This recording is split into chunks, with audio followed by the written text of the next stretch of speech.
Good morning. Morning. Good morning. We're going to talk about one of my favorite subjects today, Ooh. bashing on Bernie. So, You're a Bernie basher. yeah, it's a weird relationship I have with Bernie because I kind of understand, where he's coming from, his empathy towards people. He's just not a smart guy. It's like a old guy talking about AI. They have a superficial understanding, a little peripheral understanding, but then they start making decisions based on it. It's like, yeah, Grandpa, sit down. Yeah, Sit down. Admittingly, like when he first sort of came to the forefront, I guess, and everybody was like, "Feel the burn," I think was the slogan, "Feeling the burn." Like, I was one of those people like, oh yeah, this guy, I like what he's saying. Of course, he cares about people, like you said. He's got these great, ideals maybe. Oh yeah, let's feel the burn. And then it was just kind of like, the more that I was like, okay, well, how are we going to do that stuff? I was like, oh, I don't think that's going to work. Or, well, how do you do that then if you're doing this? Yeah. And I was just kind of like... It's just a lack of understanding of math. It's what a hippie would do. Like, they don't understand the engineering and what makes something function.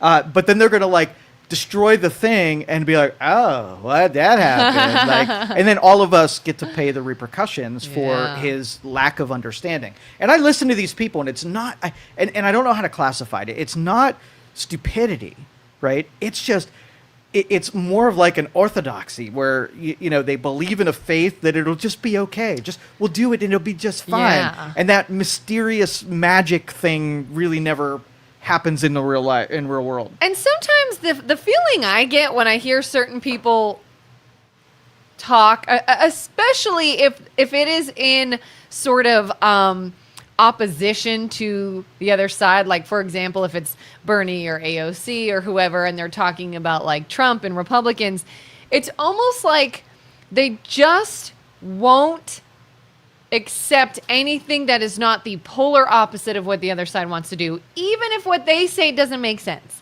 It's almost like they are more into pushing the idea that we're right, they're wrong, we're better than them, don't listen to them, we're good, they're bad. That even if the idea doesn't make a whole lot of sense or clearly isn't going to work out, they're still just going to say and do anything just to be like obstinate. Well, I don't think it's that sophisticated. I think what happens is these are, politicians are very modular in design. They're not great thinkers, not big philosophies. What they do is they pick a couple of their either things that they like or they dislike. And then everything happens to the landscape. They go back to one of those, either criticizing something they don't like or making that the reason why. So for instance, if they I don't like rich people, and rich people have too much money. So guess what? If there's a problem out there, it's because rich people don't have any money. The sun is hot, and this is my Bernie, by the way. It's not a real good. The sun is hot. It's definitely global warming. And so they just have their favorite 5 things to say, and because their depth is like a puddle, and so it. And I agree with them. Like the first 5 or 6 words that they say, and everything they say after it is complete horseshit. So let's kind of go back and talk about the Rogan interview, because it was great. You don't really get to hear Bernie outside of campaign mode when he's on the stage, or a 30-second snippet that's on the news, and you really don't get to get a sense for if he's playing with all his cards or not. Yeah, right? Or in a hearing, which is always ridiculous. Yeah, it is ridiculous. You don't get any good value out of them talking. But this was actually a pretty good interview. And I wanted to see if maybe there was something I was missing from what Bernie's philosophies really fill in. So I'm going to bring up some of the points, and then we'll discuss it and pick it apart. I'll tell you why it's dumb. Right? And unfortunately, I did not see this interview. I really gotta catch up. I'm behind on some Rogan stuff. Okay.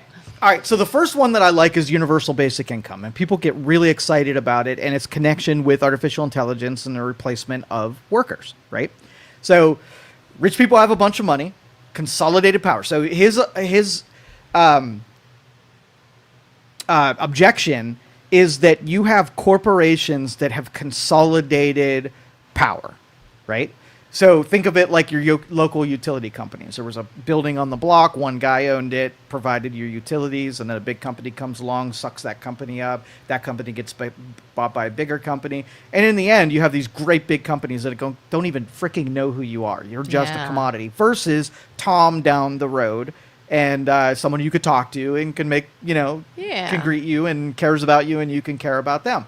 So I agree with them. The consolidation of power, the consolidation of activity is really bad for the end consumer, right? Yeah. So here's where Bernie is right, but then what do you do about it? How do you deconsolidate the power? Who's in control of the consolidation of power? You know who's in control? Ultimately, I feel like consumers would run that eventually. 100%. Yeah. So consumers get to decide whether or not they like shopping at, Tanya's boutique down the street or Amazon.com. And when given the choice of both, they get to choose who stays in business and who doesn't. So that's first step, is whether or not people like the consolidation of power. And the answer is absolutely. Consumers will allow consolidation across the board. Mm-hmm. So you have the other part, which is, let's just say we convinced all consumers that now we don't want to consolidate power anymore. How do we then take the people who have already consolidated the power and unconsolidate that power? What do you do about that?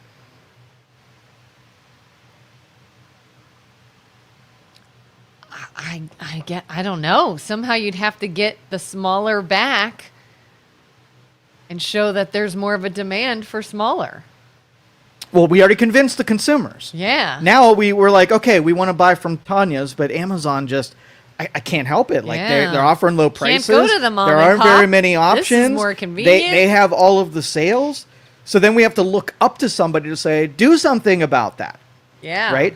And you have two choices. You have tyrannical control, where you just use your legal powers and your economic powers to then punish the people who have consolidated power and rip them apart and destroy them.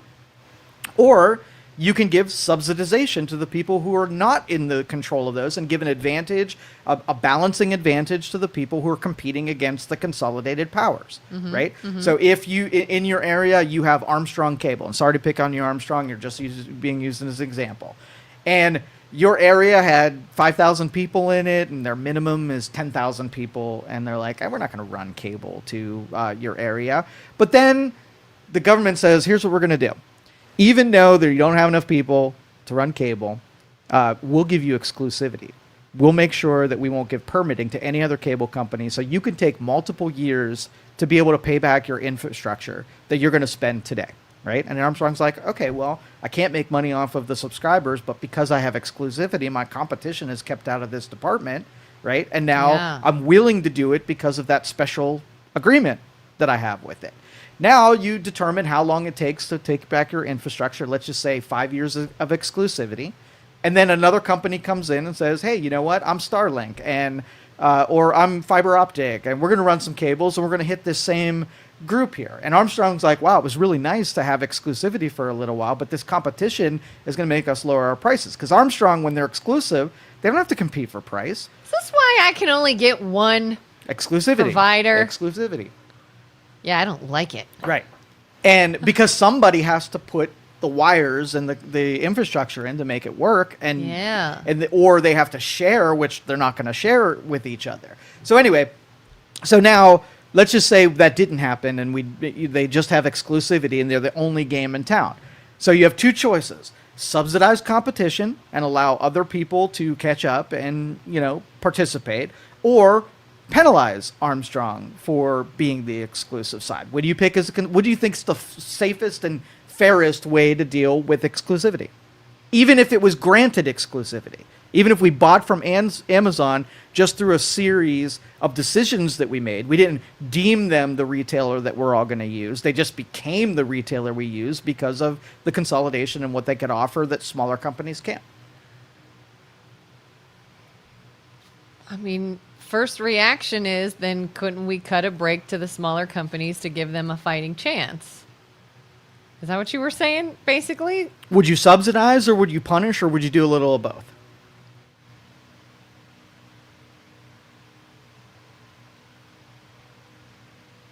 Maybe a little of both. Okay. Let's craft it. What would be Okay. fair? Where we're fair to the company, like the Armstrong that did what they say they were going to do. They got a great deal, right, for a little Yeah. while, and the purpose of the great deal is either been satisfied or not satisfied. It just feels weird to me. The idea of, like, I think you said, like, punish the bigger one that got there because of us, basically. It's not like it was anything, evil or whatever. It was like, hey, this is what the consumers clearly are supporting, and this is something that makes sense to us, and if we can make money, why not? And then it's like, oh, you got too successful, here's a consequence, which just feels weird. But I could also see, the little guy saying, hey, they're so successful that we're all going to go out of business. So it's like, all right, well, let's throw them a bone and maybe level the playing field a bit to try to get them built back up, to try to bring some of the consumers back and give them a fighting chance. But if we don't do anything to the big, how long then are they going to just try to chase each other? So could you somehow lower this to raise this to even them out? I don't know. Well, we'll use Armstrong and we'll use Amazon because those are our two examples. So, what is the advantage of Amazon? You don't have to go anywhere. It's right to your door. Oh, that's from a and it's consumer. cheap. I'm talking the advantage Oh. from the national side. Why does Amazon have such a economic advantage over me? An economic advantage. Yeah. Do you think? Okay, so if I went to a town and I'm like, hey, city, I want to move my facility into this place, right? Mm-hmm. They go to the city, and the city would be like, I really want this Amazon place. Look at all these jobs that are coming in. So the city's like, we want you here so bad. We'll help with the construction costs. We'll make the permitting easy. We'll give you tax abatements going into 20 years, right? Yeah. And then Joe walks up to the same city and says, hey, I want to build a facility. And they're just like, okay, permitting's going to be hard. You're going to have to follow these regulations. There's Yeah. no tax Who are advantage. you? You're like 5 employees deep. Like, you're not as important as You don't matter to Amazon is. us. So the advantage is Amazon's given preference because everybody wants this density of jobs. And I don't have the same access that they do. So that's number one, is giving a deal to any corporate entity that you do not or cannot offer to everyone. So let's just say you want jobs. So if you're a business and you come into town, there's tax abatements. If you give it to one, you have to give it to everyone, or you can't give it to anyone. Okay. So, yeah. but if so long that the mechanisms of government can pick their favorites, and you are punishing a small business because you don't want them as much as a warehouse or an Amazon distribution center. Yeah. Okay, so we get back to, and our overall principle as libertarians is fairness across the board, 100% fairness. If you treat Bob one way, everybody gets it. If you have a law, there's no little asterisks next to a law. It applies to everyone. DUI, everyone, right? Yeah. You drive, you're a judge. I don't give two shits. Oh, you broke the law? Oh yeah, you're going to prison. Yeah. The fairness of the law is the first thing that has to happen. You can't just say, you benefit me and I have the power to decide, so I'm giving you something. Exactly. You 'Cause don't then- benefit me? Sorry. Because government is not noble.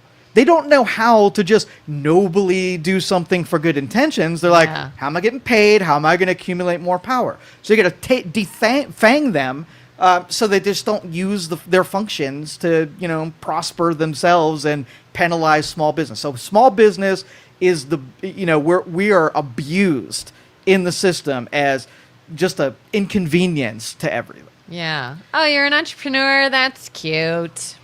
But these people are business people that are going to make me Exactly. money. So uniform application of all government mechanisms. You cannot treat anybody different would be square one. So where Bernie and I disagree is that he's a little tyranny fan, right? He's a little king. So his way is well, I'm just going to be in front of the podium, and through mob support, I'm just going to take shit from people, steal from them, give to another guy, and that's just going to work out, right? Yeah. So mine has mathematical support for why it would absolutely work and how it would make it a little bit better.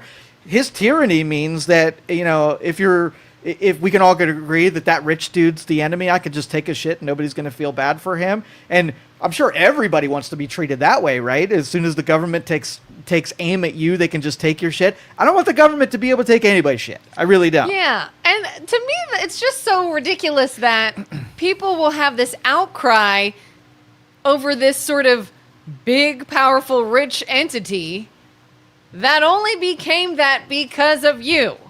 You made them that. You continue to support that. You have the option of other smaller entities to support, and you don't. You keep supporting that one and then have outcry when they get big and that they should be penalized. Okay, so the second part is, you remember when the bank failures happened? Sounds familiar. Okay, so what happens when consolidation happens is you get this clunky, inefficient version of a business model. All right, it can't change easily. It has a footprint that's really big. So when it makes mistakes, it makes huge mistakes. And when small business mistakes, right, we're pretty nimble. We can change around those mistakes and we can react a little bit faster. So if a bank, right, gets itself in trouble by issuing too much paper, and they're really lopsided on their balance sheet, and they're like, oh shit, we're bankrupt. The government's like, oh, Mr. Bank, you made some mistakes. You're in a position now. What happens to you? You go out of business, right? Yeah. You know what politicians do? They come to the frickin' rescue, and they say, oh, we can't have the Amazon distribution thing failing. Look at all the jobs that will be lost. And then the people that are on the small business side are like, if I failed, no one would give two shits. They wouldn't be rescuing me right now. They would let me go out of business. Yeah. Why are they treating that bank differently than me? In fact, it's so common. Don't they say, like, if a small business makes 5 years, that's a big deal? Yeah, for sure. Because it is so prevalent. Yeah, and so what happens when a big bank goes out of business? Guess who takes over the demand for banking services? A company that can start up right now and get stuff going. Government, get out of the way, get the small bank to be able to compete with the consolidated. So if all we do is protect the consolidation, right, then you'll have like perpetual infinite consolidation. We don't let these companies go out of business. And so long that we allow, so the way that during that interview, there's a lot of financial institutions and a lot of big companies that are institutional owned. Okay, so the big brokerage houses, BlackRock and all the common ones, they buy up a lot of a company's stock. They sit on the boards of those companies, and then they pretty much are running those companies. So you get consolidation sort of like by proxy, where if BlackRock owns 20 of the biggest companies and they have a board seat on every one of those companies, well, BlackRock kind of owns like all those companies. So I don't think institutional ownership should be allowed in the corporate world. So severing the ability to have central rule, right, that tyrannical rule from investors. It should all be passive, where the board members are not your biggest shareholders. Your board members should be the merits of people who are elected to best represent the company and all of its branches, and limit the amount of boards that you can sit in on. Like, if you want to be the board of Amazon, cool, but that's the only board you're allowed to sit on. So limit the exposure to having single individuals have so much power and control over the decisions of different institutions. So let's just say George Soros is an investor in 20 newspapers, right? Well, that's a phenomenal amount of control. But if he wants to just do name a paper that he took control. He does radio stations, newspapers, and whatever. He's got one dude who could just say, guys, I'm running this company, and I want a liberal agenda on every newspaper. Go. Who's going to tell the... Because the workers there were told, well, we got to sort of appease so-and-so. He's the income. Basically, we need his money. Right. And so where I can take a consistent approach, and no matter if it's a Republican or Democrat, advantage or disadvantage, I can make it uniform because now we've incorporated fairness. In the interview, I want you to, and I want to throw this out to everybody. If you listen to that Joe Rogan interview, at about the 1 hour mark, there is a single sentence contradiction where he says one thing, right? This is Bernie. And he says one thing about, and it has principle that I agreed with. And in the next sentence, he dismisses the entire principle when it was a Democrats rule on this side, Republicans rule on this side. So if you're against consolidated power, right, do you think the education department, which is consolidated power, do you think it's important to have consolidated power if you like how the power is consolidated, or do you think you should stay consistent? Oh, if I like it, Yeah. then I'm probably going to be like, well, I like this. It benefits me, so that's what we're doing. That's not me personally. I'm just saying that's what, I'm sure happens Yeah. instead of consistency. Yeah, there's no consistency Yeah. across this whatever it is, this zealotry, this religion of, socialist Yeah. Democrat principles. Like it sickens me with if we just had an experiment, we're like, fine, give Bernie his way. How quickly we would be a cluster, and why do you believe that we would be a cluster if Bernie had his way?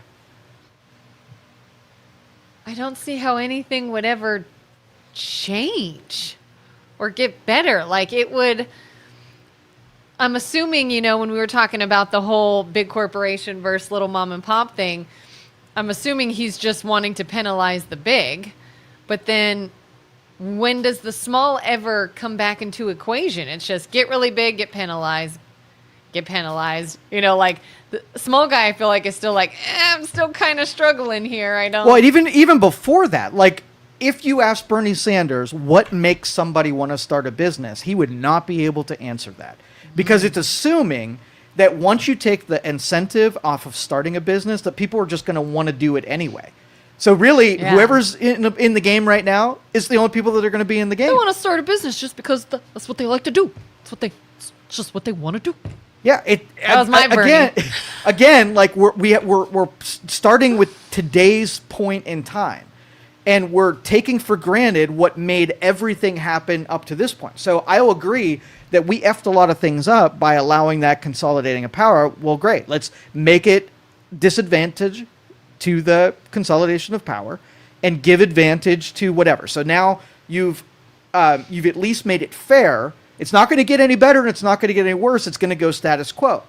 Now, how do we get new businesses to come in? If we're going to now give the next generation a reason to get in business, what are we going to tell them? How are we going to make that pitch if we're going to include it? He used the example of like we have a shortage of doctors, right? We have an aged population. Nurses and doctors are in short supply. Okay, so why do you think we have a shortage of doctors? I don't. And then I'll give you Bernie's reason we have a shortage of doctors. I don't know. What Is motivates it someone to go in the medical field? money? Okay. Maybe helping people. Okay, helping people, money. I guess you would think job stability. I mean, if you're curing people's and their bodies, that's always going to be a thing. Okay. Because it's grueling school, it's very expensive. Yeah. And so think of a doctor as an entrepreneur, because they're really close to being an entrepreneur. Yeah.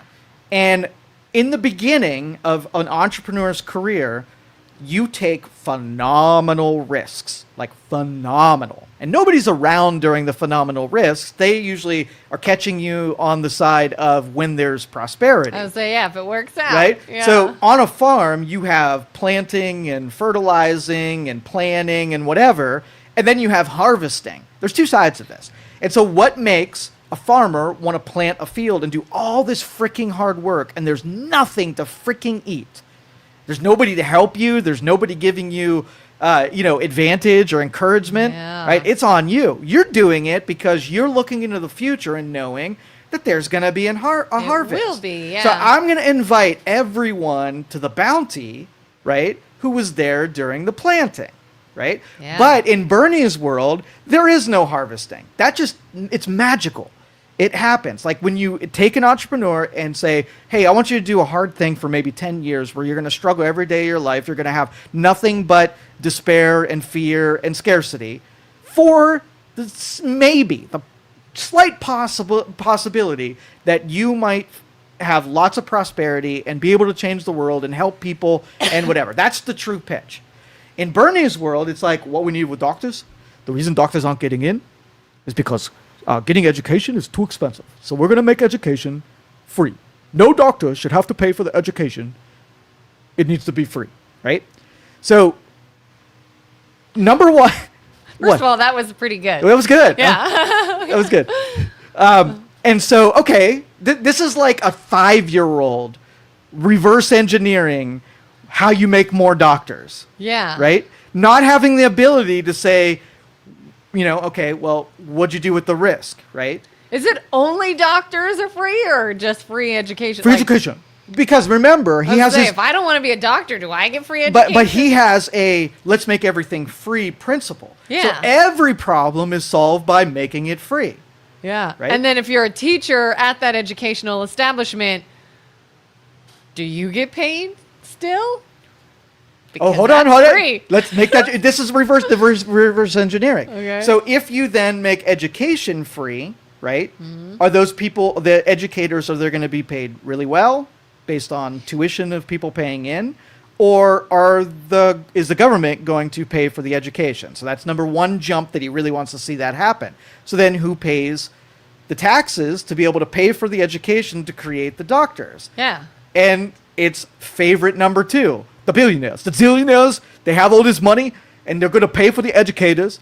And so you're like, okay, so what you're telling me is a government that is inept, inefficient, can't do anything right, is going to make a fair, level playing field that's going to move money around to 5 different locations from the taxpayer to the government to the NGO or the government agency to fill in the education, to go to the doctor, to pay the hospitals, right? It's going to do all that with perfect accuracy. So me, I'm like, okay, let's prove out all the concepts.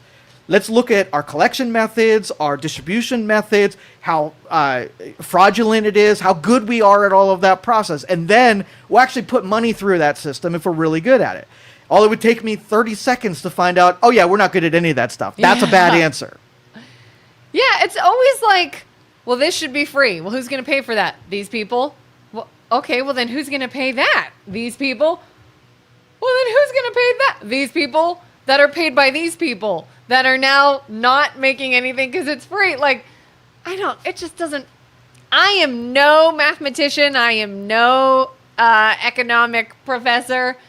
But I still feel like you run out of people that are paying for something. You run out of where the money's coming from. That is a really good point because the brain dead Bernie Sanders of the world, they don't know what caused the tree to grow in the first place.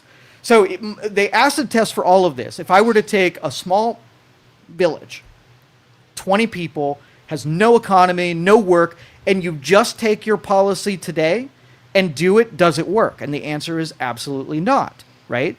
Because it doesn't work mathematically. It is predicated on that you've arrived to a resource that you didn't plant, and you are going to sacrifice somebody else's resource without ever knowing how the tree grew in the first place. So you're going to convince me that if we have an orange tree and the oranges are there, and now all of a sudden you're in charge of the oranges, right? I'm going to distribute them.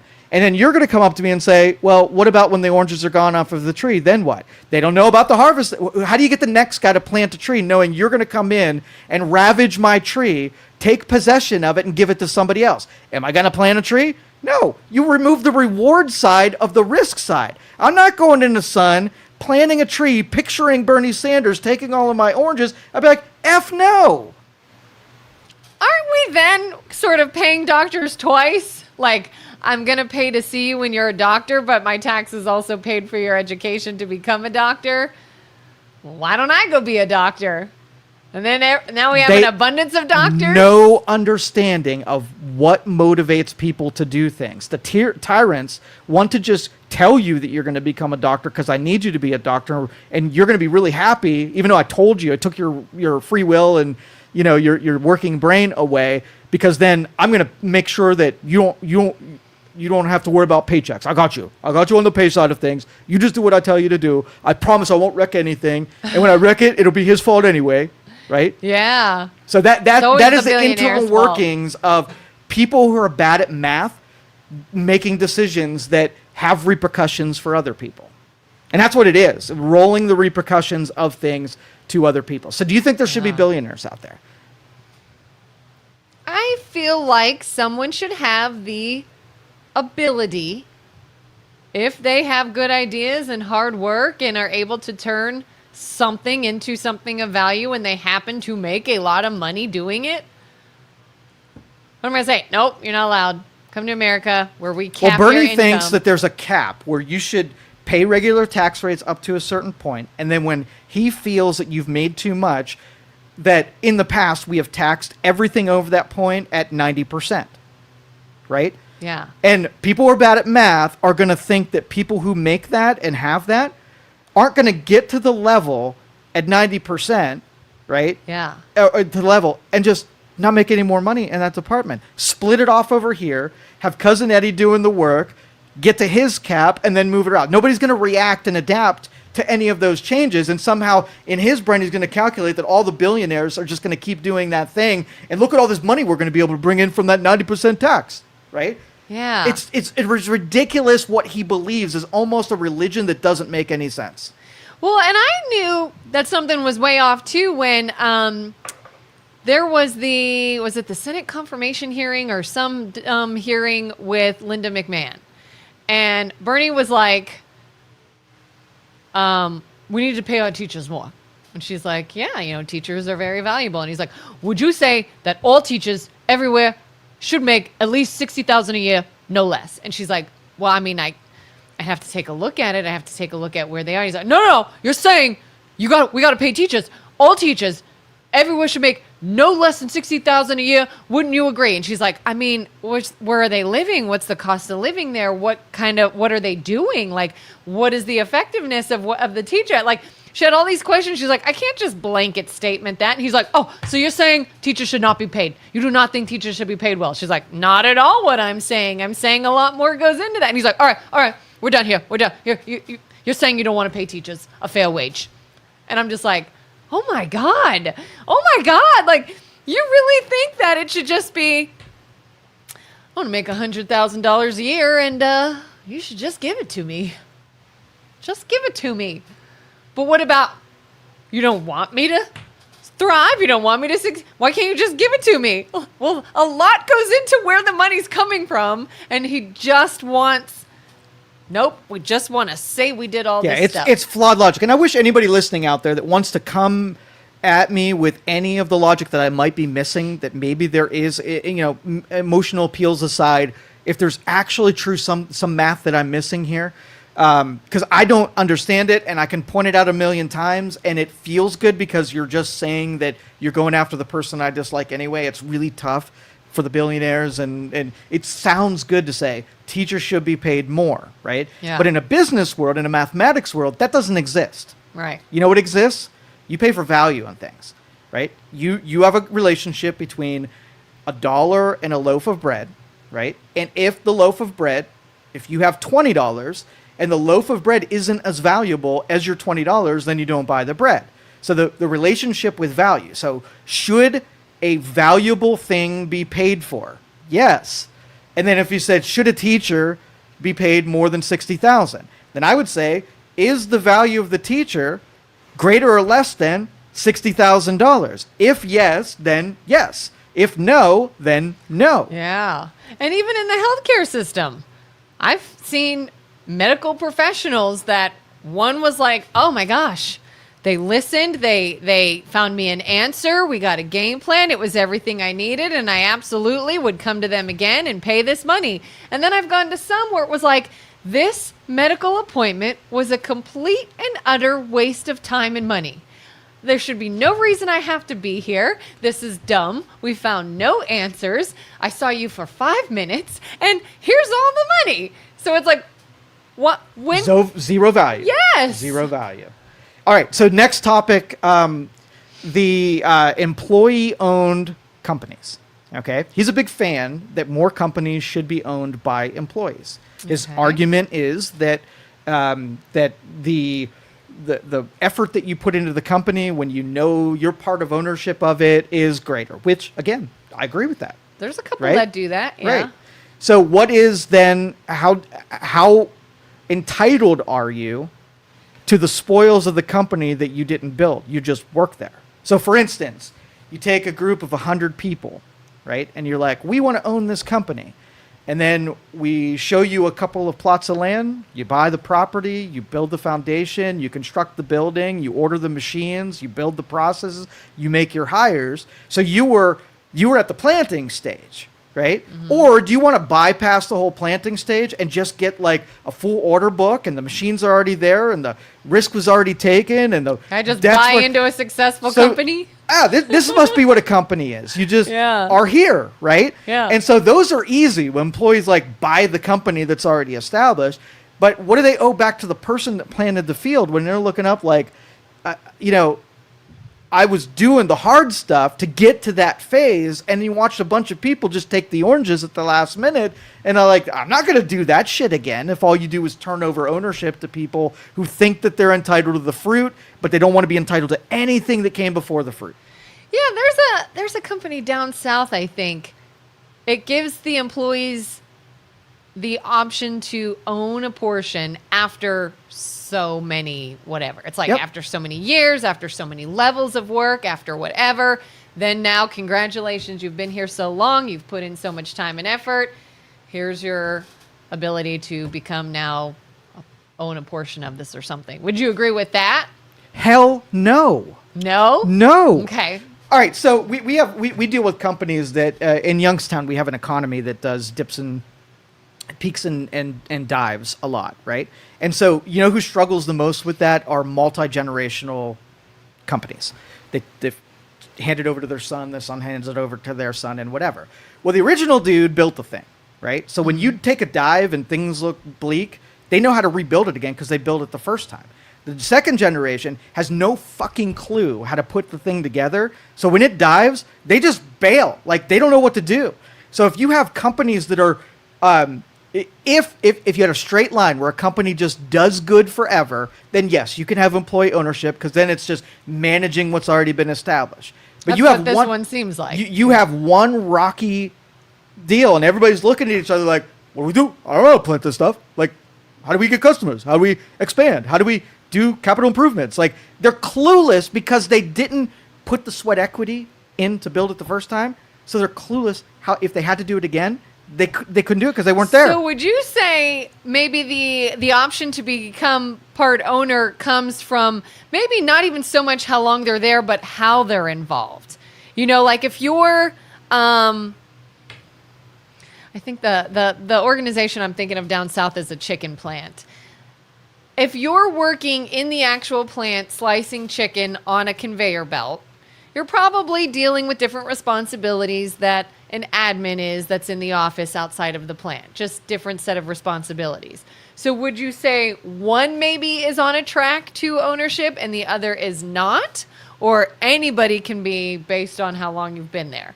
Again, my acid test is I'm going to put you on an island and see how capable you are of actually creating this business in the first place, and then you can operate the created business because I trust that you can redo it if could. So we had one company that they were in an industry that wasn't a chicken plant. Like, chicken plants kind of easy because we're always going to do chicken, right? Yeah. But this was in an industry that technology could bypass them. And when you walk into the room, there were 30 salespeople, there were about 50 people in the plant, and then they had 5 administrators, right? And then in 2008-ish, the economy dove exactly what would happen. The industry that was supported wasn't quite what it was. And the second generation, because this was an 80-year-old company, so we were already on second generation going into third generation. And so what do you think the salespeople were the highest paid people in the company? So the second generation people dispatched all of the salespeople because they needed to save that money on their balance sheet, right? And they got rid of all the salespeople. So then it was just the people working in the plant and the administrators that were working at the place. Zero salespeople. Administrators like, I'll just do enough sales. Sales is easy. I'll just go ahead and do that. And I'm thinking as a consultant saying, no, your salespeople keep incoming orders coming through this place. They are your most important. Maybe get rid of some of the bad ones, the ones that aren't putting it up. But you need a salesperson more than you need administrators. But they kept all of the administrative staff instead of hacking the administrative staff, so we're making poor decisions. The nepotism and, Cousin Eddie and that's sitting in his office in the air conditioning. Those are the guys that should have gotten rid. But as soon as they make, again, all of those companies, when they employee-owned, will make that same kind of decision. They didn't earn into it. They didn't build it. They have an operational understanding of it. And if you have a majority of people who are just there for the paycheck, when things get tough, you're done. And my hope is that we allow companies to fail. If you're a believer in the evolution of the human species, the thing that makes us strong is the frictions that make us strong and the death of the things that shouldn't be alive in the first place. So if you don't allow the ones that should die to die, then they zombify, right? That was actually a good bumper sticker saying. If you don't let the ones that die, they will just zombify. Do you like that? We're going to make that. Copyright that idea. Yeah. Let's see. The biggest problem with social vision is the fact eventually you run out of other people's money. If you don't have an appreciation for the people who create, the people who start, right? The people who can do it. If you take them for granted and you take your innovators and you diminish their input to your economy, they're not going to be around forever. And in fact, they're not going to even stick around. They're going to go to a place where they can do their innovations. And then who you're left, you have all consumers. And the consumers are all looking at each other like, hey, who's going to make this shit? Not me. I'm a consumer. Like, you better make it. And then you just have to start telling people to make your shit because you're not going to do it. And you do not want to. And this is my socialized medicine and healthcare. It's the same math, right? Yeah. Why does Canada... Why are they able to give people pharmaceuticals that are cheap? Why are they able to give pharmaceuticals that are cheap? Yeah, inexpensive or free drugs to citizens of Canada. Okay, you're a pharmaceutical company. Yeah. All right, you're going to go to Canada and you're going to develop a bunch of drugs so you can hand them over to the government. They can get them out to free. Are you going to develop drugs? No. Why would you not? Because you're taking any value away from it. You devalued it by giving it away for free and not people making appreciation. So Canada then needs the United States to develop the drugs, right? Take the risk, go through the permitting, go through the regulatory process, develop the drugs, and then spend them in our economy, make a bunch of money, and then they're like, we'll give Canada some, right? Yeah. But the innovation curve is dependent on the free market to be able to create the drugs. If they're already created, then you're like, oh, they should be free. But it's not realizing that if you run out of the innovation on what you can distribute, nobody's going to make any anymore. So you need someone to have the free market making the stuff, right? So then you can give it away for free in your country, but don't expect without force any of those companies to willingly come there and innovate drugs. Now, I'm not suggesting pharmaceutical industry is run properly at all. We're using a simple explanation to define, like, same thing with war. Why the heck is the United States required to bomb someplace in Iran? Why? Because we have the military, right? Yeah. Why do we have the military? Why doesn't Israel have those bombs? Because they know they could just have the U.S. to do it. Now, what if you run out of the United States? There's no United States. We get rid of all of our military. Now everybody's looking around like, oh, we were kind of dependent on the United States to do all our heavy lifting. They're the ones that would just pay high tariffs. They're the ones that would rescue us when we needed it. They had to be involved in anywhere. We're like non-interventionists, right? We're out. We're not doing any more. Then Europe would be like, oh shit, like we've got some enemies around us. We don't have the United States to come to our rescue. I mean, we got to develop our own military.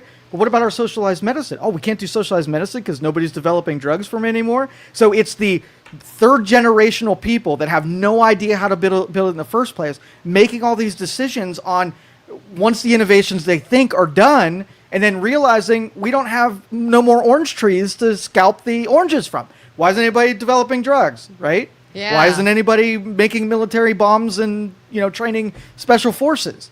We're necessary as that free market, and we need to go more free market, not less. So then, would you say more advantages to the starters, to the people starting out? Yep. You need to pad the motivations, why people do it in the first place, and you need to give every advantage to the people that are doing the hard work, and you need to limit, right, the non-value creators. Me sitting on a board making $5 million is not adding $5 million worth of that. And every person that invests in the company that controls that board needs to know what value every person is. I'm saying teachers, executives, if they don't carry their weight in what their compensation is, they are negating the value of their position across the board. So what does a CEO, what do they deserve? How do you figure out if a CEO is underpaid or overpaid? Somebody told me one time it's what is the how I guess how heavy or how big is the importance of their decisions. Like if you are making extremely important, valuable decisions in this leadership position, that's why you're making the big bucks, so to speak. Is like, well, the only way explained to to me. test it is the Steve Jobs theory, right? Uh-huh. So Steve Jobs was the innovator behind Apple, and then the board dispatched him and kicked him out, and Apple's value went down. So you got to see the with Steve Jobs value and the without Steve Jobs value. And then you can look at it and say, oh shit, like we're out of business without Steve Jobs. So how much would you pay Steve Jobs to be at the helm of your company? I would say infinite, right? Because it's zero versus Zero without. anything means infinite. If we can afford them, we're going to take them. And then there's some people who I could take them out right now and you would never effing notice. The company wouldn't be dependent on them. The value wouldn't be dependent on them, especially if they're really bad. They might be carrying a negative net value on what they do. And what do you Yeah. think the board's job is to elect people that add value to the company. And if I'm a shareholder, that's what I'm most interested about. But now it's lazy, dumb people who fetch a name, right? You can't even tell me what they're good at. Yeah. And they make a bunch of money and they just kind of sitting there. Like the Disney thing, like this Bob Iger, whoever was before Bob Iger, like I cannot believe that there aren't riots in the streets over that selection. I don't know this. Bob Iger? So the Disney properties far and behind. entertainment, the parks, the movies, all of that kind of stuff, they had a bulletproof brand. And, they went around with some cultural pressures to do certain things and build into the brand. And they made a lot of poor decisions. Yeah. And the brand was decimated. Now, I have a lot of, I like Bob Iger as a CEO. I think he's a very capable person. But I think that he hasn't made the realizations to right the ship. And Disney is still hurting. Like, if you had an impenetrable brand, if I'm on the board, I'm saying protect and preserve the nature of my brand at all costs. Yeah. We're dependent on it. Consumers are dependent on it. Shareholders are dependent on it. I'm not going to take a risk, be wrong, and be like, oh, how'd that happen? Yeah. Right? Do you think Target almost did that? Yes. Budweiser, Bud Light. I feel like Target went, oh crap.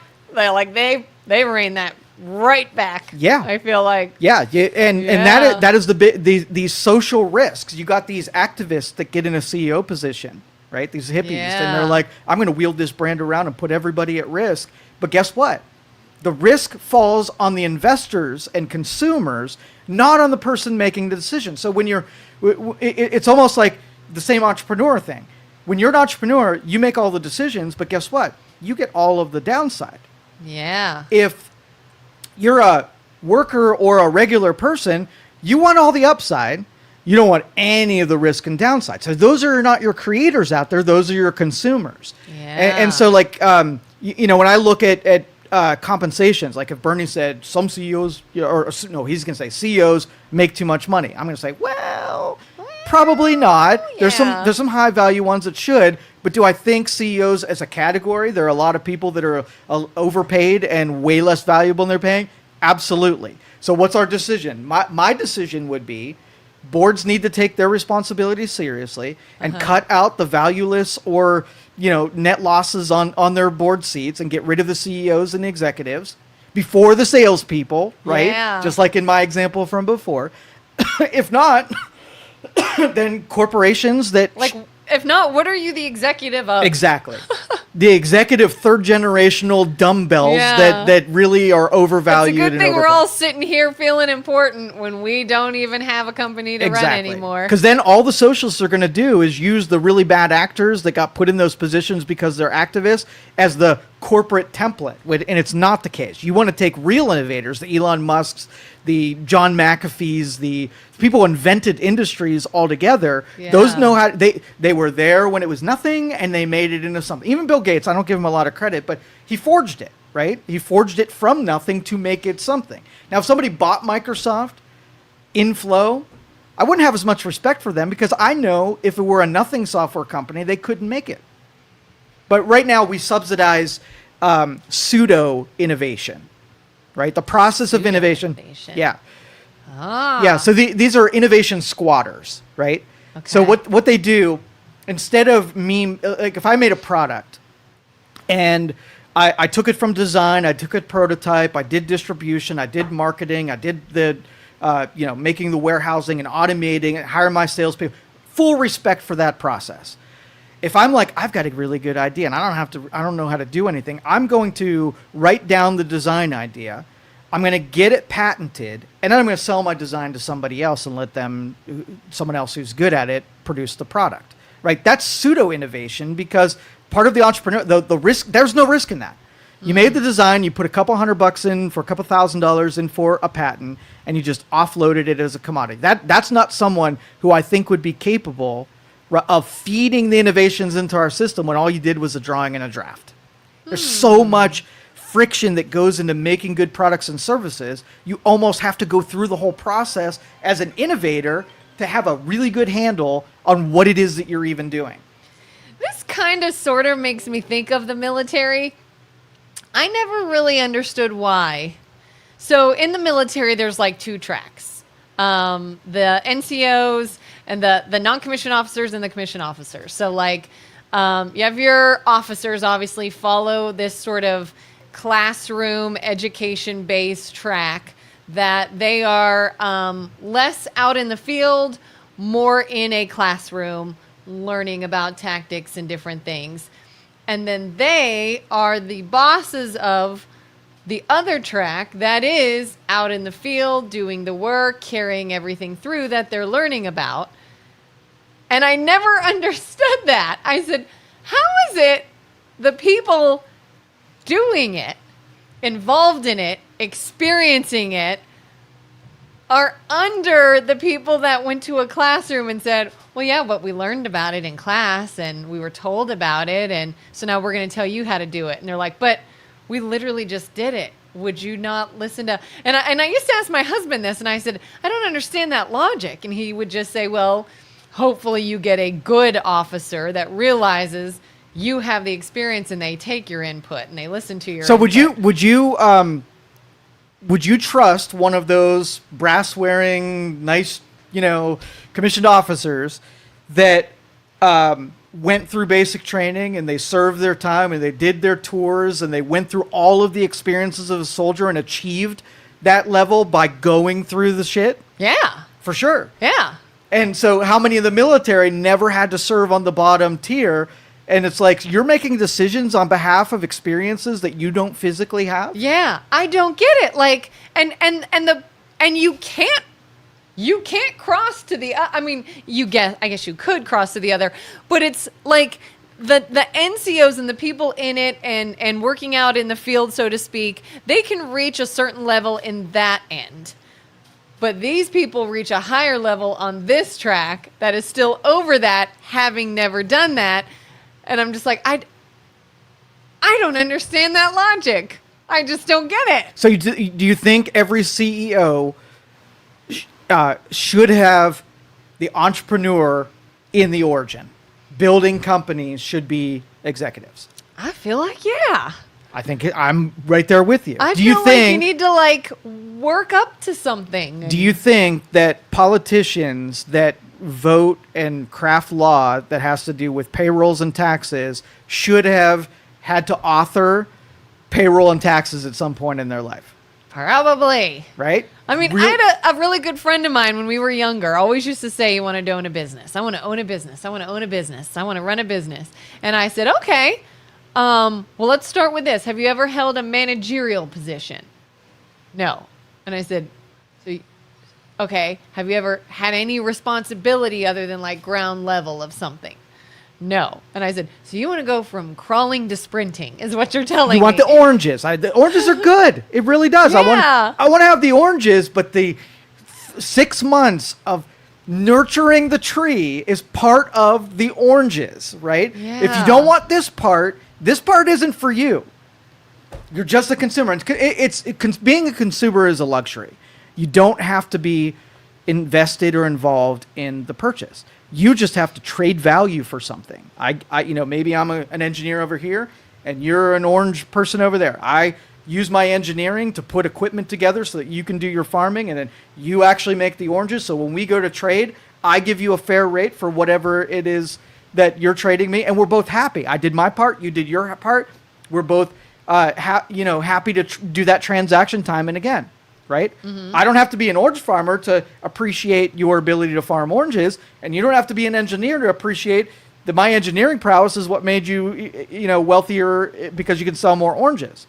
But when you have so many negative net value people offering what they think is their insights into the marketplace, and then you take the corruption of governments that picks those winners and losers, we've arrived at our problem. We have terrible people, corrupted environment, and so we've established how we got where we are. So now what do we do? How do we get to the point where we take a value proposition angle on everything that we do? Okay, you know what value you're getting, and you just decide that you're not entering in any transactions that we're not getting a good value. You're not dealing with people who give negative values. We're not giving it away. We're not a charity anymore.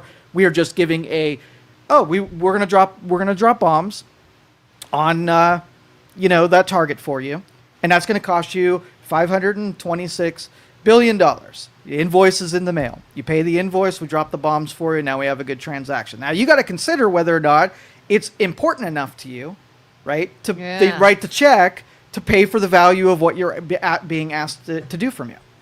That's the deal making.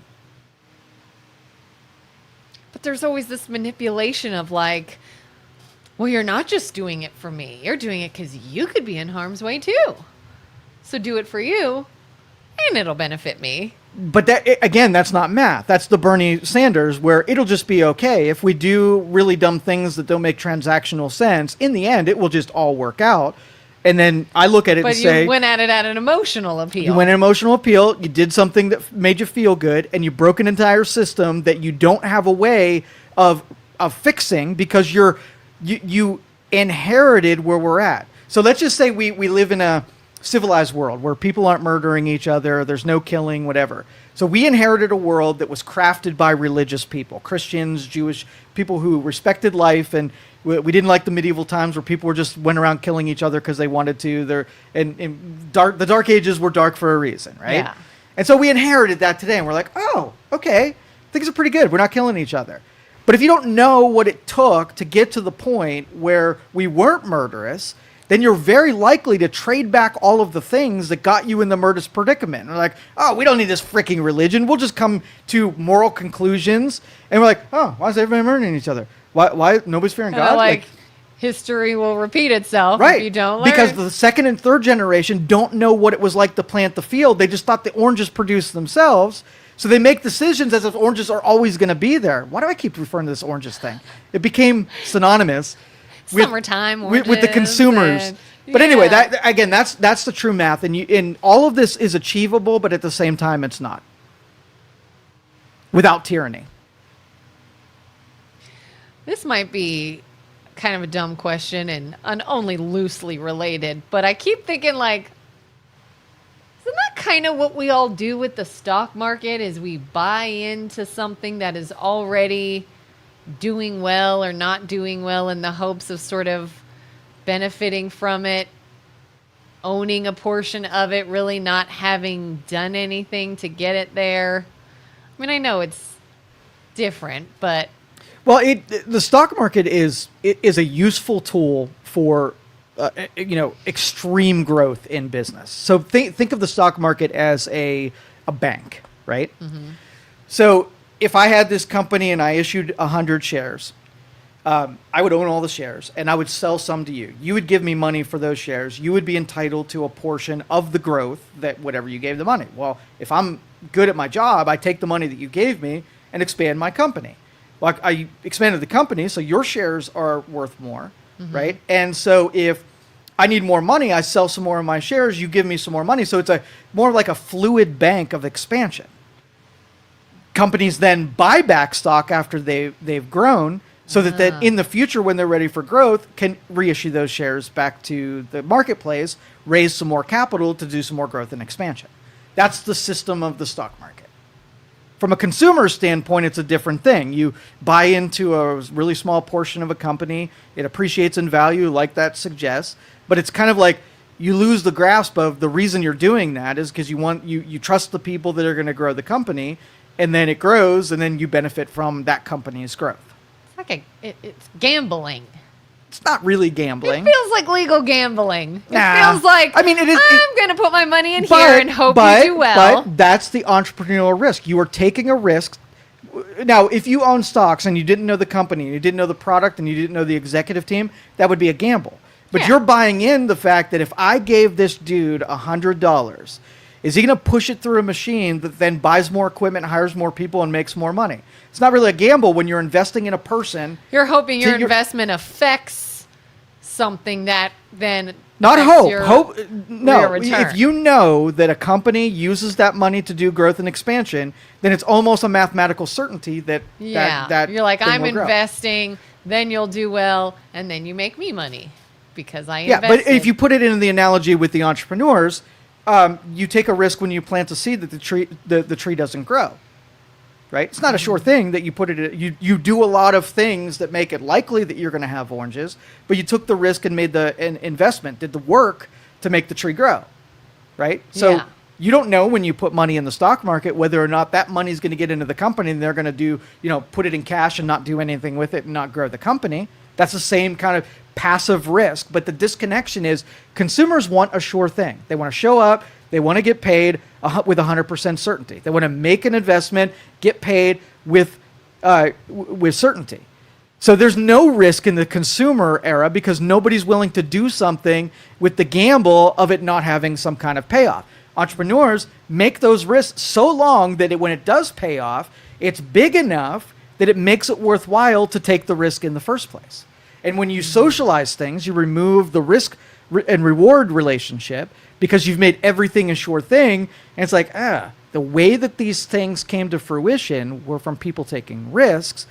And now we've shunned the risk takers for the consumers. If you have a consumer-based economy where all the advantages are given to the consumers, then you limit the upside potential of taking a risk like developing a drug, and maybe it works, maybe it doesn't. it's like finding that extremely delicate balance. And it is true that if you don't have balance where it's all entrepreneurs with no consumers, that doesn't work. And if you have all consumers with no entrepreneurs, that doesn't work either. Yeah. So you have to know that the engineer and the planter are both super important, and you can't pit one against the other. They Yeah. both play an important Oh, role. we are 100% pitted against each Yeah. other. It's like, oh, I'm an entrepreneur and I'm going to do this thing and I'm going to help consumers. But if I get too big, the consumers now hate me.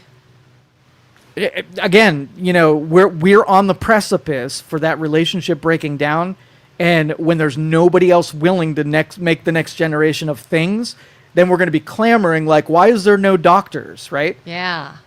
He's totally confused when he says that. We don't have enough doctors. And his reason, because he's limited to college is too expensive, is the only reason that we don't have any doctors. Not that litigation against doctors and insurance premiums and controlled Medicare payments and forcing doctors to take. None of that stuff is the reason we don't have any doctors. I talk to Yeah. doctors all the time, right? And you know Yeah. what? The other things is the reason that they're not participating, the upside. The whole like, oh, I'm running behind on my patients because I've been in the office fighting with these companies to get paid all dang day long. I wouldn't want to do Now, that. I'm going to mention RFK Jr., right? And you cannot go down that boulevard on the thing over here. All right. But- None of the no topics. But, and I didn't even know that they were hammering on this, but they are going after insurance. What is that? Pre-authorizations? Yeah.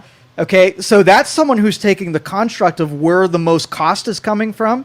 And if you're saying, okay, well, doctors are over litigated, insurance premiums are too high. Somebody then takes aim at the thing that's costing and see if we can mitigate the cost expenditures, right? Instead of it being so pro insurance company and so, at the expense of the doctor, let's create a balance between that where we're accomplishing both things.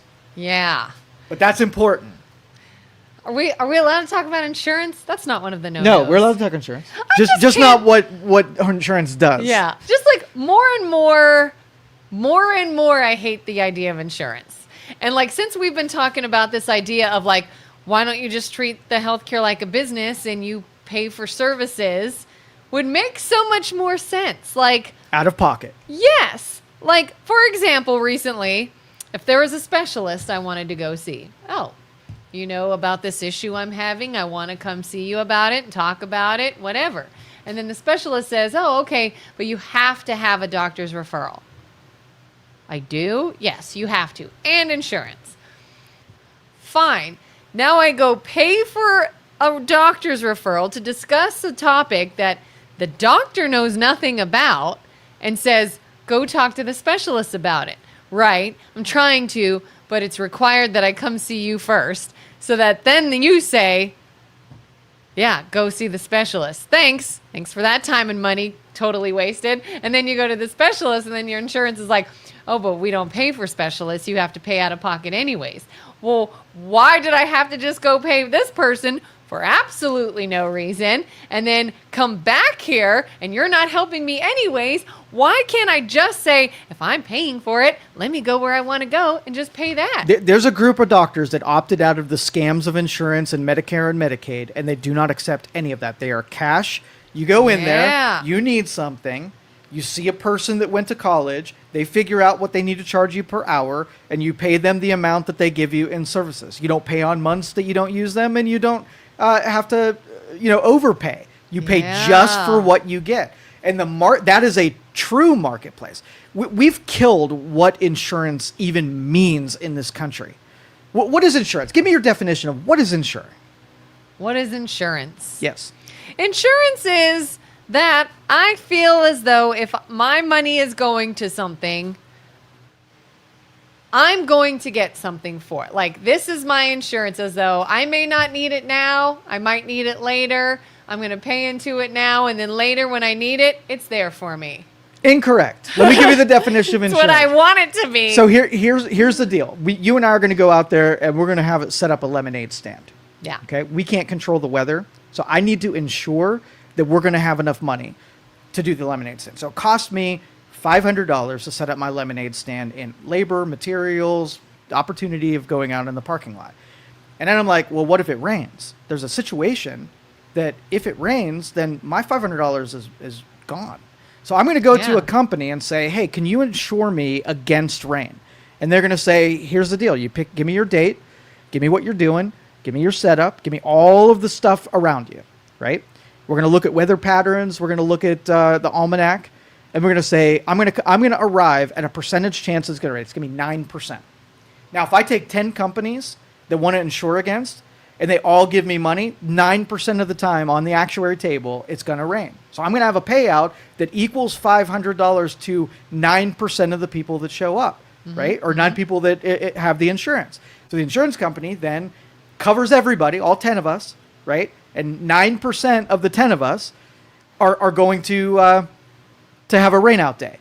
And then, so what should my premium be on that? If I wanted to give an insurance company the ability to make money so that they can do what they do, check the almanac and do an actuary table and have a statistician to figure out the math behind it, have a collector to be able to process your invoices, we'll say 50% markup on stuff. So what are my costs in that scenario of the math I just gave you? Oh my God, you make me do math. Okay, it's $500. I'm going to have to pay out $500 to one of the 10 people because there's a 9% chance of rain. So 50% markup on my cost would mean that I'm going to charge $1,000, right? My payout's going to be $500. My income's going to be $1,000, Yeah. right? And so what do I charge all 10 of you? What's your portion of it? $100. Yeah.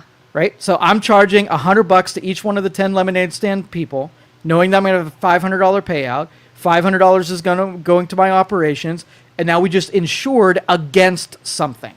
So health insurance means that you are insuring against something that happens to you that you can't afford. Right? You can go to the doctor and pay for a visit. You can afford that. So you don't insure against things you can afford. You insure things against that you can't afford. So if you get a cancer treatment, it's $100,000, and the actuaries go in there and figure out what the likelihood of you and your habits and your nutrition and your decisions, what the chances are that you are going to get cancer, do a 50% markup, divide everybody in the pool, and charge the people against that cancer treatment in your premium. That's how math freaking works. Right now, I don't want to pay for medical. I'm just going to give you all of my medical money, and then you're going to just pay for everything, right?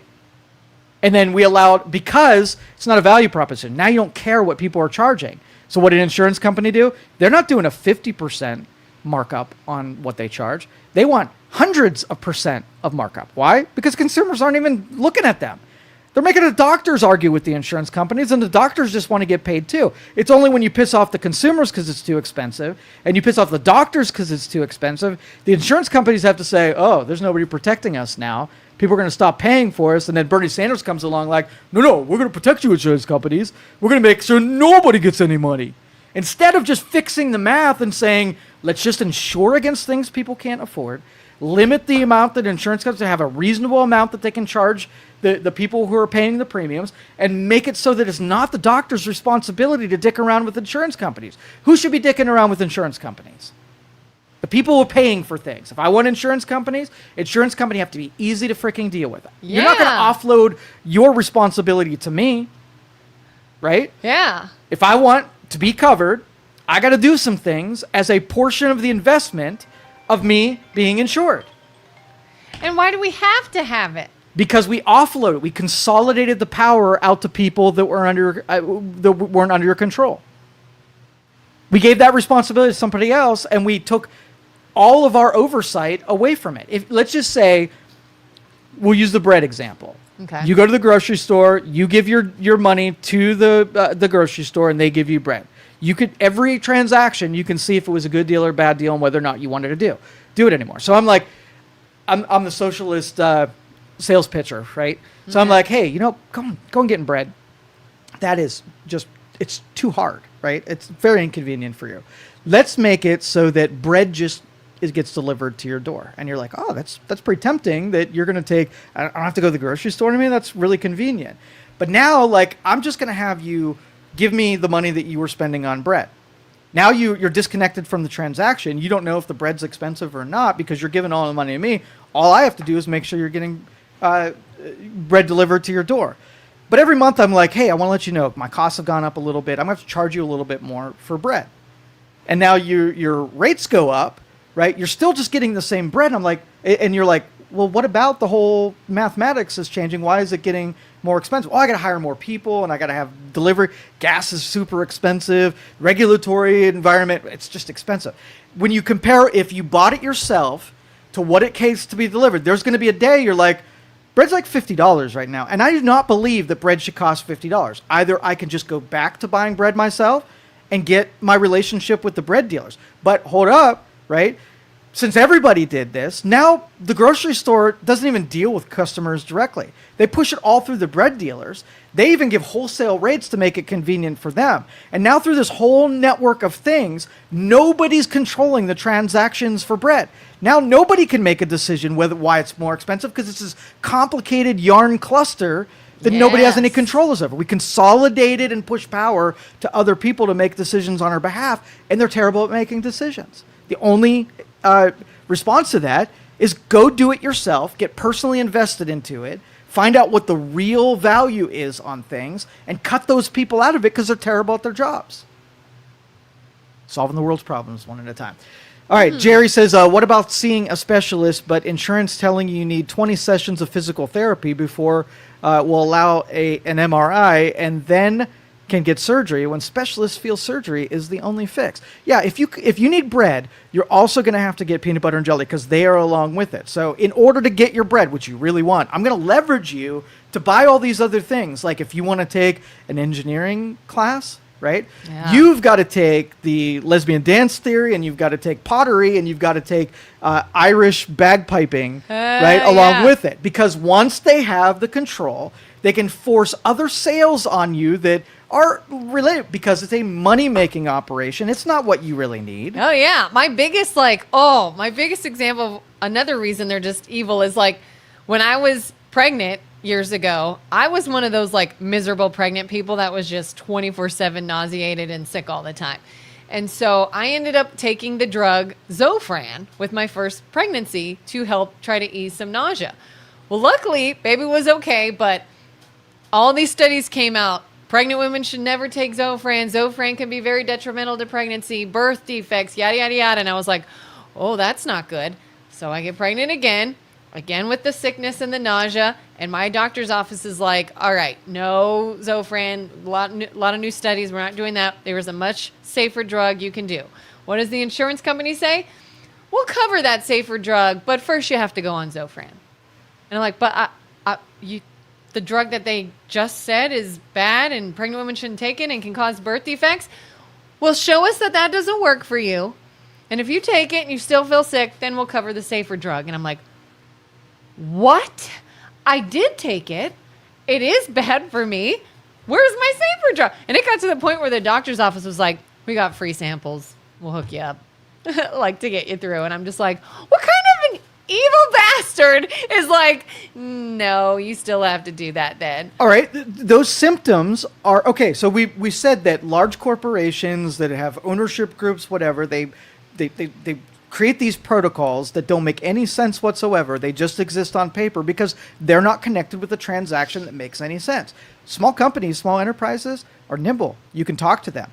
That flower shop down the street, they can have a conversation with you and they won't make dumb decisions. So when we outsource, it will happen 100% of the time. Big corporations, big governments, big businesses are all very inefficient and do dumb things because they don't know, their goal is not to be better or do better things. Do you think Best Buy cares if they lose you as a customer? Do you think AT&T cares if they lose you as a customer? Do you think Bob's cell phone shop, who you know and talk to, really wants you as a customer? Yeah. Who's likely to do things that have a high profitability, knowing that my marketing can bring in 10,000 new customers, and if I lose 5,000 of them, no big shit. As long as it makes sense on that paper, I don't care about losing 5,000 people. Yeah. Guess what I'll do? If when I run out of customers, I'll make a new brand, I'll make a new company, somebody else will buy me out, and then you'll forget that you hate AT&T, and now Verizon's the new company. You have no idea that you're supposed to hate Verizon because they just bought out the intellect of the corporation that you outsource to. So we can't complain about this. Every choice that we have, we give it to the really big, dumb companies that do this kind of shit. Business, medical, academics, it all has become that. That is what you deal with when you consolidate the power that Bernie Sanders hates so much. So we don't do more of it. We don't do healthcare that's governed by it when it's going to be this big dumb institution that makes poor decisions. I don't fix get the issue. Don't keep chipping away at one portion. Yes. Keep it from happening again. Take a lot of individuals who can make better decisions and give them the advantage, and take the advantage of the corrupt, dumb systems of consolidated corporate. Krista says, know your appeal rights with health insurance. There are so many missteps that can happen with the number of people who touch those transactions. Yes. Deal with individuals, even if it's more expensive, even if it's more of a inconvenience. The overall philosophy is do not give business to people who do not care about you. There are plenty of businesses that do almost everything that you need that you can deal with. It has to be the consumers that start writing it. You start supporting small business that does care, and then the corporate isn't given the support advantage. They might have still institutional and regulatory and tax advantages and political advantages because they can outspend the shit out of you. You think a person like Bernie Sanders, who appeals to voters that he has a lot of individual donors, right? His support comes from individual donors. Yeah. And you don't think that his political career was made on the backs of the corporate entities funding his campaigns and giving him the lobbying dollars, right? Yeah. That he goes in front of the podium and impugns, right? Yeah. It was funny when he was talking to RFK Jr. about that. And RFK's like, Bernie, look at the list. You're like on the top of the list of people that take money from big corporations. And he's like, no. The workers. Individual donors. The workers. They might work there. They're the ones. And he's like, are you kidding me right now? Like, dumb. How about this scenario with the healthcare thing? Offices that will give a discount to cash-paying patients that do not have insurance. And then if they find out you do have insurance, they take the discount away. You have to use your insurance. And then the person says, well, can I just get rid of my insurance? Doesn't benefit me anyways, and then you'd give me a discount. Nope, not allowed. Like, I just feel like this system is just meant to somehow screw you in any way No, it's possible. just dumb. I'm telling you, it's not nefarious. It's just stupid. It's just dumb. It's just very... It screws you out of just being dumb, not nefarious. But because what you can do, again, plopping somebody out, you take a group of doctors that says, I'm not going to just play that game, and you put them on their own island and operate without all of the controls and regulatory burdens and all the, red tape and strings that are attached to everything, and they can operate with market forces. You go in, you pay the money, they give you services, you're done. You don't have to do anything else. Yeah. The only reason like an office that's playing the game a little bit still has the expenses of a room full of people who have to fight with insurance companies. So even if you take your one consumer that goes there and you get the discount, well, they still have the operating liabilities from having to serve the other customers. They can't parse out the dealing with you and somehow make that whole floor of insurance company fighters. This group over here doesn't even have a floor of insurance company fighters because they don't do that.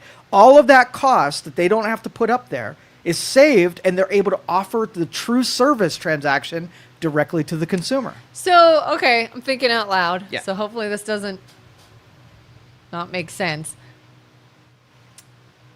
I can remember when I had a baby in the hospital, my portion that I had to pay for that was $35. And I was like, I had a baby in a hospital for $35? That's a deal.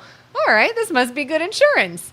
Now, had there been no insurance, it's just you pay yourself. Most people would say, oh my God, there's no way I could afford to have this major procedure. You're giving birth, you're staying in a hospital, you have all these different things.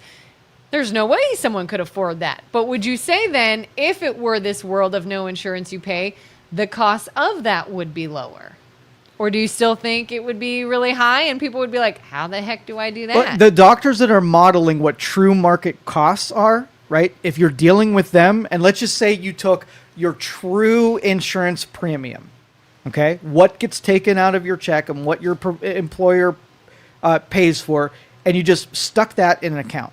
And you just paid your medical fees to the group of doctors who don't play the insurance game.